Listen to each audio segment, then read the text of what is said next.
Hi and welcome back everybody. Today I want to talk about historical revisionism, but before I jump into that boring topic, I want to tell you a story about a 17-year-old girl during the Second World War. So, the Second World War starts, Germany attacks almost every European country, and eventually they also attack and conquer the country where that young girl lives. After a month or two, Germans come also inside of her village, and they kill a few of her neighbors, which she knew from since she was a child. And the only explanations that the Germans gave was that those guys were part of a resistance movement. So the young girl starts to inform herself about the resistance movement, and she eventually joins that resistance movement. She wasn't part of any military group. She was actually a courier. So her village was in the middle, and on the left and the right there were two forests, and inside of those two forests were military units of the resistance. The only problem that those groups had was they couldn't communicate with each other. So she would go to in the morning, every morning, she would go to the first forest to collect mushrooms for dinner and so on. She would also take a message from that unit. Then she would go home, do her things, and in the evening she would go to the second forest to deliver that message and to collect firewood. Okay, so eventually the Germans are kicked out of the country, out of her village. A new government was installed, and after a week or two, a high government official, like an officer, came to her village, and he wanted to confiscate stuff to rebuild the country. And he went to everybody. They took I don't know, a chicken from somebody. They took, I don't know, so wood planks from somebody else and so on. And then they came to the house of that young woman, and they wanted to take her horse to rebuild a road near the village. She took the officer, kicked him out of the house, and kicked him out on the street, and the whole village saw it. But the thing was, the officer couldn't do anything because she was actually widely known for her part in the resistance movement. And the new government did some bad things, they did some good things, and the girl would call out the bad things and the good things openly in public. She defied the new government 1,000 times and so on.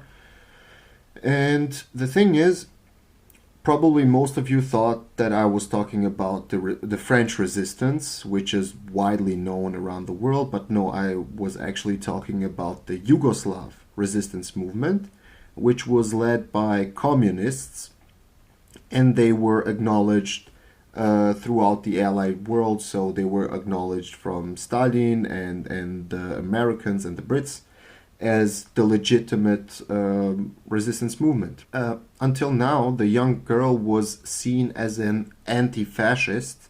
So inside of that movement, there were a lot of different people with different ideologies and motives and everything. So you had anarchists, socialists, communists, capitalists inside of there. You had people who just joined as that young girl, who just wanted to kick the Germans out.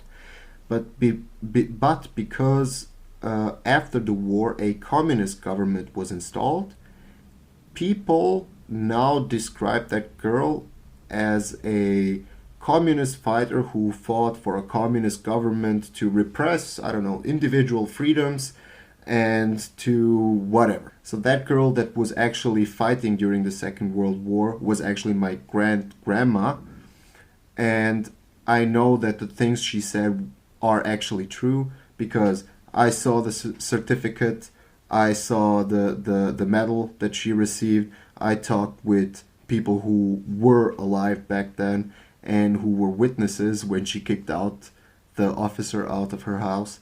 And now we jump to the boring topic, which is historical revisionism. So it is actually a process in historiography where we reinterpret, or historians reinterpret, some things that happened in the past, some like established viewpoints, and they reevaluate the decisions and motives of individuals that were involved in certain things. Um, the process isn't inherently good or bad, but I think that the times are bad to do it. Why? Because, as you all know, and as you all see day by day, politics is going through everything from the news cycle to science to everything, and they're also now going through history. Like everything needs to be politicized.